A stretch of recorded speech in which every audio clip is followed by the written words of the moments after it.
सबको जय मसीह की।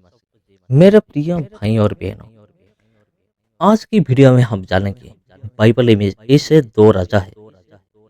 बाइबल में ऐसे दो राजा है जिन्होंने सर्वशक्तिमान परमेश्वर को चैलेंज किया और उसके बाद परमेश्वर ने उनकी अवस्था कैसे किया, इसके बारे में आज हम जानेंगे।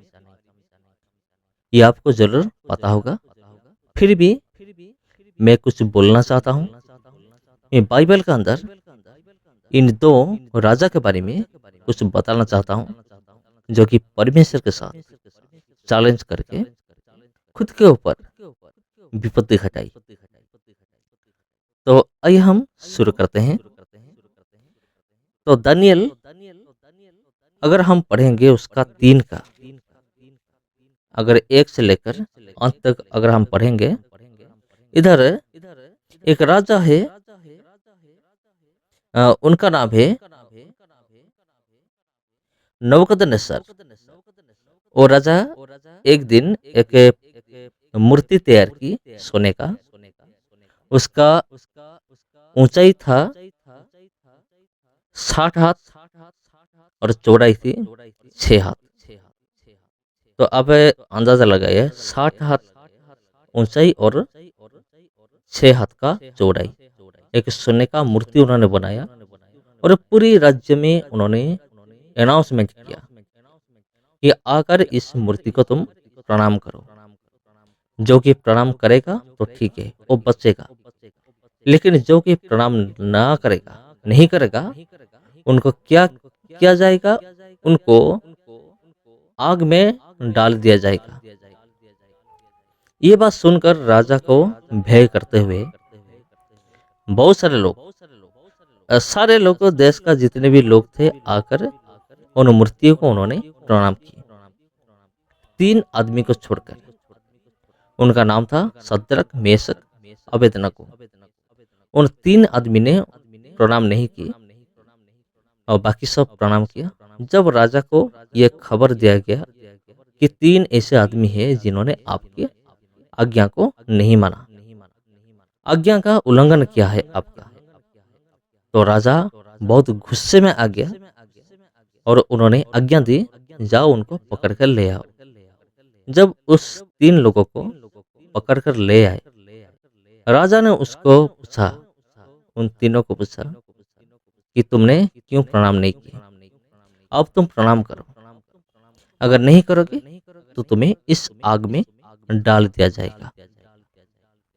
अगर हम पढ़ेंगे 3 का 15, यहाँ ऐसे लिखा गया है, यदि तुम अभी तैयार हो कि जब नरसिंगे, बांसुली, बीना, सारंगी, सितार, सहनाई, यदि सब प्रकार की बाजों का शब्द सुनो और उसी क्षण गिरकर मेरी बनवाई हुई मूर्त की दंडवत करो तो बचोगे।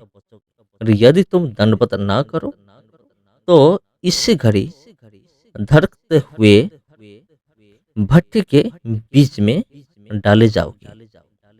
फिर ऐसा कौन देवता है जो तुमको मेरे हाथ से छुड़ा सके? देखिए, लास्ट में क्या लिखा गया है उसको थोड़ा सा ध्यान दीजिए। यहाँ राजा कहता है, ऐसा कौन सा देवता है जो तुमको मेरे हाथ से छुड़ा सके? ऐसे कौन सा देवता है? इसका मतलब है यह सर्वशक्तिमान परमेश्वर को यह चैलेंज कर रहा है, ऐसे कौन सा देवता है? और इसका मतलब है और कोई देवता नहीं, मैं ही सबसे शक्तिशाली हूँ, मेरे समान कोई नहीं, और ऐसा कोई इंसान भी नहीं, ऐसा कोई देवता भी नहीं जो कि मुझसे शक्तिशाली हो। इसका मतलब ये था। तो यहाँ तो परमेश्वर इन तीनों को उद्धार किया, बचा लिया आग में से, ये आपको पता है।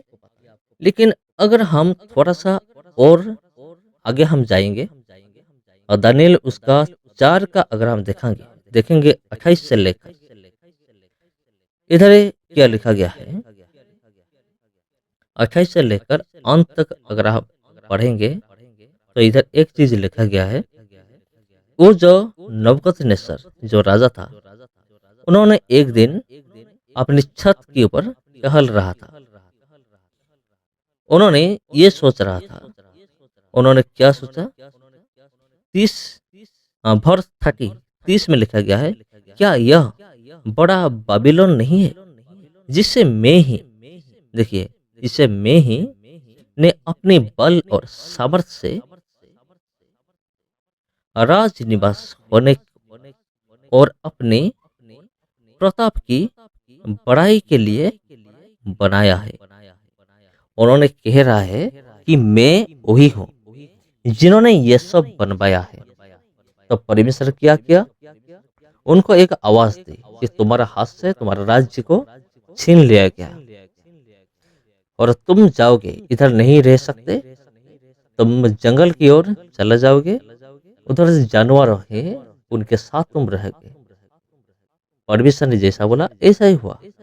उन्होंने वहां से चला गया, अपने बुद्धि को खो दिया, उधर से चला गया। पशुओं के बीच उन्होंने रहा। रहने के बाद 12 महीने के बीतने पर ये सब हुआ। तो 12 महीने बीतने पर ये सब हो रहा है। ये जो राजा है नबूकदनेस्सर, उन्होंने जंगल में चला गया। लेकिन 7 काल के बाद उनका बुद्धि फिर से वापस आई और उन्होंने सर्वशक्तिमान परमेश्वर की महिमा की। उन्होंने जाना कि मैं कुछ नहीं हूँ, मेरे ऊपर भी कोई परमेश्वर है। ये था एक राजा, उसका नाम था नबूकदनेस्सर। और दूसरा राजा था फारो। निर्गमन की पुस्तक में लिखा गया है फारो के बारे में। उसी टाइम क्या हो रहा था, फारो को भी एक देवता के समान पूजा किया जा रहा था। और फारो ये सोच रहे थे कि मैं ही परमेश्वर हूँ, सबका रखवाला हूँ, मैं ही परमेश्वर हूँ। तो इसलिए परमेश्वर ने उनको भी सबक सिखाया और 10 विपत्ति भेजी। और 10 विपत्ति ऐसा था, बड़ा भयानक था। और लास्ट का अंत में जो विपत्ति था वो सबसे खतरनाक था। उनका जब पहला संतान था जिन लोगों का, वो सारे लोग मारे गए, सारे संतान को मार दिया गया। तो उसके बाद उन्होंने छोड़ दिया। छोड़ने के बाद छोड़ने के बाद क्या हुआ, ये समुद्र किनारे, समुद्र के किनारे जब इजराइल लोग ठहर रहे थे, तब फारो ने अपने सेनाओं को भेजा, तुम जाओ वापस, इजराइल लोगों को फिर से तुम ले आओ, क्योंकि इधर इतना सारा काम पड़ा है, कौन करेगा, तुम ले आओ। जब उन लोगों ने आ रहे थे, इजराइल का लोगों ने उन्होंने रोना शुरू कर दिया। और मूसा ने कहा, तुम मत रहो, मत घबराओ, क्योंकि आज परमेश्वर चमत्कार करेगा। उन्होंने अपना जो लाठी था उनको दिखाया समुद्र की ओर। समुद्र का जितना भी पानी था वो 2 भाग हो गया। और इजराइल लोग क्या करे, उन जो सूखे हुए रास्ता के बीच में वो चला गए, समुद्र के बीच चलकर उधर उन्होंने पहुंच गए। तो फारो के जितना भी सेना थे उन लोगों ने भी ये सोचने लगे, हम भी चलो, हम भी पार होकर जाएंगे। जब उन लोग जा रहे थे तो मूसा ने फिर से अपना लाठी को समुद्र की ओर किया। तो फिर क्या हुआ, पूरी पानी आकर जुड़ गया और जितने भी फारो का जितना भी सेना थे सारे डूब गए पानी के अंदर। तो उधर फारो ने कहा, हाँ वही परमेश्वर है। तो इधर 2 राजाओं का हमने देखा, पहला है नबूकदनेस्सर और दूसरा है राजा फारो। फारो के बारे में आप पा सकते हैं निर्गमन की किताब अध्याय 7 से लेकर 14 तक। अगर आप देखेंगे तो उधर परमेश्वर ने कैसे 10 चमत्कार किया, उसके बाद फारो को जितने भी सेना थे उन सबको पानी में डुबा दिया। ये सबको आप देख सकते हैं उधर। तो मेरे प्रिय भाई और बहनों, अगर वीडियो अच्छा लगा तो वीडियो को एक लाइक कीजिए और इस वीडियो को दूसरों के साथ शेयर भी कीजिए, ताकि और भी लोग ऐसे हैं जो कि परमेश्वर के वचन को सुन सके। सबको जय मां की। फिर मिलते हैं अगले वीडियो में। सबको जय मां।